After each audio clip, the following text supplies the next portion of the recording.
اعوذ باللہ من الشیطان الرجیم بسم اللہ الرحمن الرحیم۔ السلام علیکم ورحمۃ اللہ وبرکاتہ۔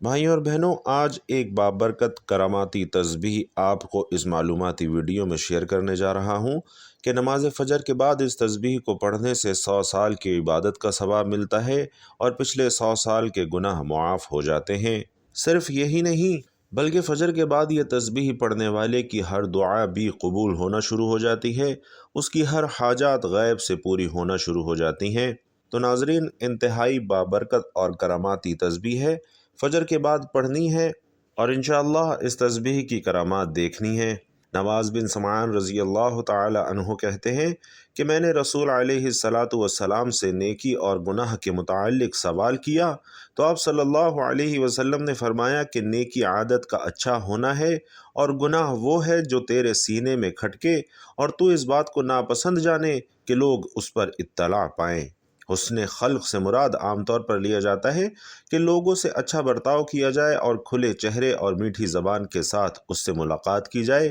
سختی اور درستی سے پرہیز کیا جائے۔ مگر ناظرین، یہ ایک محدود مفہوم ہے۔ حقیقت یہ ہے کہ حسن خلق اللہ تعالیٰ کے تمام احکام کو اس طرح اوڑھنا بچھونا بنا لینے کا نام ہے کہ وہ آدمی کی فطرت ثانیہ اور کسی مشقت کے بغیر خود بخود ہوتے چلے جائے۔ اور اس کی دلیل یہ ہے کہ اللہ تعالیٰ نے رسول علیہ السلام کے متعلق فرمایا کہ یقیناً آپ عظیم خلق پر ہیں۔ حضرت سعد بن حشام بن عامر نے حضرت عائشہ صدیقہ رضی اللہ تعالی عنہا سے پوچھا کہ آپ مجھے رسول اللہ صلی اللہ علیہ وسلم کے خلق کے بارے میں بتائیے، یعنی ان کے اخلاق کے بارے میں بتائیے۔ تو انہوں نے فرمایا کہ کیا تم قرآن نہیں پڑھتے؟ انہوں نے کہا کیوں نہیں؟ فرمایا یقیناً نبی علیہ السلام کا اخلاق قرآن ہی تھا، یعنی آپ صلی اللہ علیہ وسلم نے قرآن کے آداب اس طرح اختیار کر لیے تھے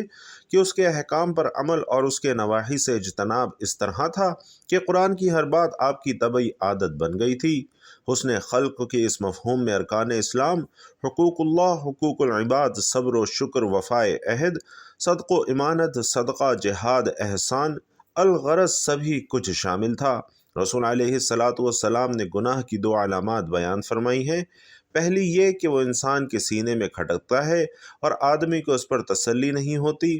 ایک خیال یہ آتا ہے کہ یہ کام کر لوں، اس کی صاف ممانعت تو کہیں نہیں ملتی۔ دوسرا خیال آتا ہے کہ نہیں، یہ کام اچھا نہیں ہے، اس پر اللہ ناراض ہوگا، لوگوں میں بدنامی ہوگی، اور یہ کیفیت انسان کو بے چین رکھتی ہے اور اسی چیز کا نام گناہ ہے۔ حسن ابن علی رضی اللہ تعالی عنہ فرماتے ہیں کہ میں نے رسول علیہ السلام سے یہ حدیث حفظ کی کہ جو چیز تمہیں شک میں ڈالے اسے چھوڑ کر وہ چیز اختیار کرو جو تمہیں شک میں نہ ڈالے، کیونکہ سچ اطمینان کا باعث ہے اور جھوٹ بے چینی کا باعث ہے۔ ناظرین، گناہ کی دوسری علامت یہ بیان فرمائی گئی ہے کہ تمہیں یہ بات ناپسند ہو کہ لوگوں کو اس کام کا علم ہو، اور حقیقت یہ ہے کہ سبھی لوگوں کا کسی چیز کو برا جاننا اس بات کی علامت ہے کہ وہ کام گناہ ہے۔ اسی لیے آدمی کی خواہش ہوتی ہے کہ اس کے اچھے کام لوگوں کو معلوم ہوں، جبکہ برے کام لوگوں کو معلوم نہ ہوں۔ ریاکاری کی بیماری بھی یہیں سے پیدا ہوتی ہے۔ پھر جب وہ کام گناہ ہیں جن میں شبہ ہو،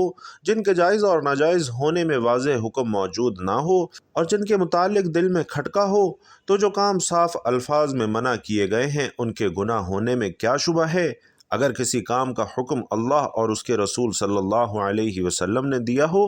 مگر لوگ جہالت کی وجہ سے اسے ناپسند کریں تو لوگوں کو پرواہ نہیں کی جائے گی، اور مسلمان کی شان یہ ہے کہ وہ کسی ملامت گر کی ملامت سے نہیں ڈرتے۔ اللہ سبحانہ و تعالی نے انسانی فطرت میں اچھے اور برے کی پہچان رکھ دی ہے، اور اسی لیے عربی میں نیکی کو معروف کہا جاتا ہے کہ اس کام کا اچھا ہونا سب کے ہاں پہچانی ہوئی چیز ہے، اور برائی کو منکر کہتے ہیں جس کا معنی ہے نا پہچانی ہوئی چیز، یعنی فطرت انسانی اس کام کو قبول نہیں کرتی اور نہ پہچانتی ہے۔ ناظرین، اوپر بیان کی گئی حدیث میں نبی کریم صلی اللہ علیہ وسلم سے 2 سوال کیے گئے تھے کہ نیکی کیا ہے اور گناہ کیا ہے۔ اسلامی تعلیمات میں نیکی اور گناہ کے لیے بنیادی اصول یہ ہے کہ جو عمل اللہ سبحانہ و تعالی اور اس کے رسول صلی اللہ علیہ وسلم کے احکام کے مطابق ہو وہ سراسر نیکی ہے، اور اگر وہ اللہ کے احکام کے خلاف کی جائے تو وہ نیکی کے بجائے گناہ کا سبب بن جاتا ہے۔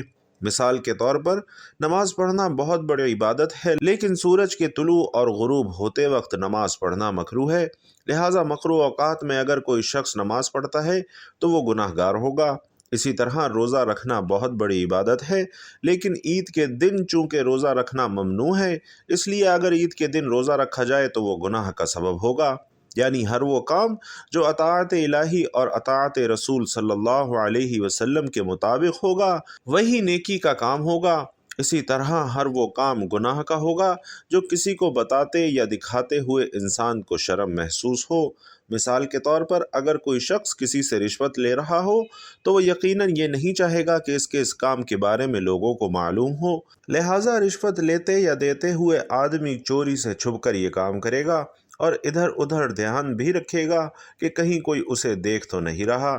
ناظرین محترم، آج کی جھوٹی اور فتنوں سے بھرپور کھوٹی اور عارضی زندگی میں انسان کا ہر لمحہ اللہ کے احکامات کی خلاف ورزی کرتے ہوئے گزر رہا ہے، اور لگتا یہ ہے کہ انسان یہ بات بھول چکا ہے کہ وہ اس دنیا میں آب حیات پی کر زندہ نہیں ہے، اور بہت جلد اس نے اس عارضی دنیا سے کوچ بھی کرنا ہے اور اپنے اس دنیا میں گزرے پل پل کا حساب بڑے اور کڑے دن کے مالک کو ضرور دینا ہے۔ لیکن اگر جزا اور سزا کے خوف کو بھی ایک طرف رکھ دیا جائے تو بھی اپنے سکون قلب کی خاطر حقیر انسان کو لغویات، خواہشات، کمینگی، بدنیتی، بدی اور گناہ کی خباثت سے بچنا چاہیے۔ کتنی عجیب بات ہے کہ رات کے وقت کو گناہ اور عبادت دونوں کے لیے موضوع سمجھا جاتا ہے۔ ایک کا یہ ماننا ہے کہ اس وقت خدا اس کے قریب تر ہے، جبکہ دوسرے کا یہ ماننا ہے کہ خدا شاید اس وقت سو رہا ہے۔ نعوذ باللہ، کوئی مانے یا نہ مانے، ہر انسان غلطیوں، خطاؤں اور گناہوں کا پلندہ ہے۔ اگر کبھی انسان کی یہ غلطیاں، خطائیں اور گناہ کسی جاندار کی صورت میں اس کے سامنے آ جائیں تو اسے یوں محسوس ہوگا کہ جیسے ایک اکیلا انسان لاکھوں درندوں میں گھر گیا ہو۔ حیرت ہے کہ گناہ کی 5 سزائیں مقرر ہیں، لیکن پھر بھی انسان اسے ایک سمجھ کر ہی کیے چلے جا رہا ہے۔ ضمیر کی ملامت، زمانے میں بدنامی، قانون کی گرفت، دنیا میں مکافات عمل اور جہنم کی آگ، سب کچھ بھول کر انسان بس لگاتار گناہ پر گناہ کیے چلا جا رہا ہے۔ انسان جب تک اپنی چھوٹی سے چھوٹی خطا کو بڑے سے بڑا گناہ نہیں سمجھے گا تب تک انسان بڑے بڑے گناہ بھی کرتا چلا جائے گا اور نتیجے کے طور پر اپنی دونوں دنیایں برباد کرتا چلا جائے گا۔ کوئی بھی شخص اپنے گناہ اور بدکاری کو تسلیم نہیں کرتا، کیونکہ کسی کو بھی اپنی گندگی سے بو نہیں آتی۔ ہم میں سے بیشتر مسلمان دل ہی دل میں یہ گمان کرتے ہیں کہ جنت اور دوزخ کا عقیدہ محض ایک قصہ اور کہانی ہے، اور عملی زندگی میں کوئی بھی اس کا خیال نہیں کرتا۔ حالانکہ ناظرین، یہ دونوں حقیقت سے بڑھ کر حقیقت ہیں اور دونوں اپنی جگہ موجود ہیں۔ ناظرین محترم، کتاب و سنت کے مطالعے سے یہ بات معلوم ہوتی ہے کہ انسان کے گناہ اس کی زندگی پر منفی اثرات مرتب کرتے ہیں، اور گناہوں کی ہلاکت خیزی اس قدر شدید ہے کہ ہر انسان کی زندگی میں آنے والی تکالیف اور مصائب و آلام کا ان گناہوں سے گہرا تعلق ہے، جیسا کہ قرآن پاک میں سورۃ الشورى میں اللہ سبحانہ و تعالیٰ کا فرمان عالی شان ہے کہ جو بھی تمہیں کوئی مصیبت پہنچتی ہے وہ اسی کی وجہ سے ہے جو تمہارے ہاتھوں نے کمایا، اور وہ درگزر کر دیتا ہے بہت سی باتوں کو۔ اسی طرح سے سورۃ الروم کی آیت نمبر 41 میں فرمایا کہ فساد ظاہر ہو گیا خشکی اور سمندر میں، اس وجہ سے جو کمایا لوگوں کے ہاتھوں نے، تاکہ اللہ مزہ چکھائے انہیں اس کا جو انہوں نے عمل کیا، تاکہ وہ رجوع کریں یعنی باز آ جائیں۔ اور سورۃ النحل میں اللہ سبحانہ و تعالیٰ نے ایک ایسی بستی کا ذکر بھی فرمایا ہے کہ جس کو اللہ سبحانہ و تعالیٰ نے رزق، امن اور اطمینان کی نعمتوں سے نواز رکھا تھا، لیکن جب انہوں نے اللہ کی نعمتوں کی ناشکری کی تو اللہ سبحانہ و تعالیٰ نے ان سے نعمتوں کو چھین کر ان پر بھوک اور خوف کو مسلط کر دیا۔ ارشاد ربانی ہے، اور بیان کی اللہ نے مثال ایک ایسی بستی کی جو تھی امن والی، اطمینان والی، آتا تھا اس کے پاس اس کا رزق کھلا ہر جگہ سے، تو اس نے ناشکری کی اللہ کی نعمتوں کی تو چکھایا، پہنایا اللہ نے ان کو بھوک اور خوف کا لباس اس وجہ سے جو وہ کرتے تھے۔ اور ناظرین کرام، ان آیات مبارکہ سے یہ اخذ کرنا بالکل بھی مشکل نہیں کہ انسانی گناہوں کے نتائج کس قدر ہلاکت خیز ہیں، اور گناہوں سے بچنے کے لیے بھی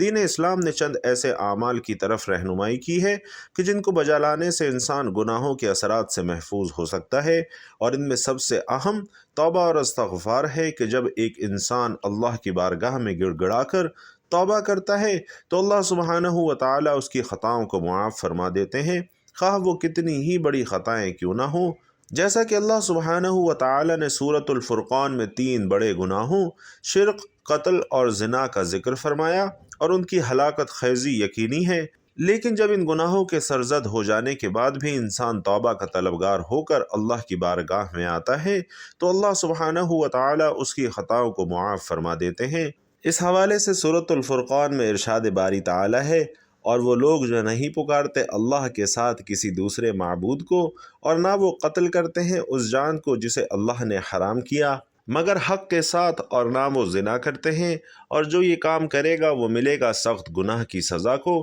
دگنا کیا جائے گا اس کے لیے عذاب قیامت کے دن، اور وہ ہمیشہ رہے گا اس میں ذلیل ہو کر۔ مگر جو توبہ کرے اور ایمان لائے اور نیک عمل کرے، پس یہ وہ لوگ ہیں کہ جن کے گناہوں کو اللہ نے نیکیوں کے ساتھ تبدیل کر دیا ہے۔ ناظرین، گناہوں کے اثرات زائل کرنے کے لیے دوسرا بڑا عمل تقوی ہے۔ جب ایک انسان اللہ سبحانہ و تعالیٰ کے خوف کی وجہ سے گناہوں کو چھوڑ دیتا ہے تو اللہ سبحانہ و تعالیٰ اس کی خطاؤں کو معاف فرما دیتے ہیں، جیسا کہ ارشاد ربانی ہے، اور جو اللہ سے ڈرے گا تو وہ دور کر دے گا اس سے اس کی برائیوں کو، اور وہ زیادہ کر دے گا اس کا اجر۔ ناظرین کرام، گناہوں کے بعد جب ایک انسان نیکیوں کا اہتمام کرتا ہے تو اللہ سبحانہ و تعالیٰ اس کے سابقہ گناہوں کو مٹا دیتے ہیں، جیسا کہ خود اللہ قرآن مجید میں ارشاد فرماتا ہے، بے شک نیکیاں دور کر دیتی ہیں برائیوں کو، یہ نصیحت ہے یاد رکھنے والوں کے لیے۔ ناظرین کرام، چوتھا عمل جس کے ذریعے سے انسان کے گناہ مٹ جاتے ہیں وہ اللہ کی راہ میں صدقہ کرنے کا اہتمام ہے،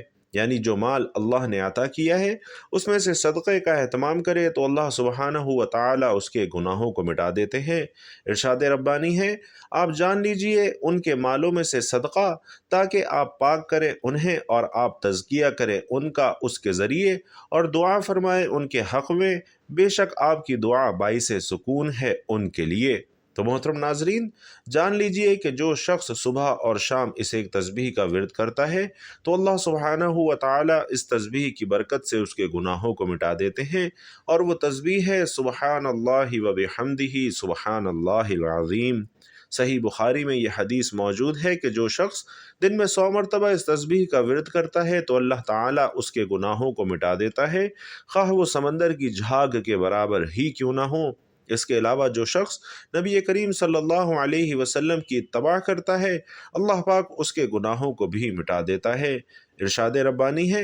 آپ کہہ دے کہ اگر ہو تم محبت کرتے اللہ سے تو میری پیروی کرو، اللہ تم سے محبت کرنے لگے گا اور وہ معاف کر دے گا تمہارے لیے تمہارا گناہ، اور اللہ بہت بخشنے والا اور مہربان ہے۔ ناظرین محترم،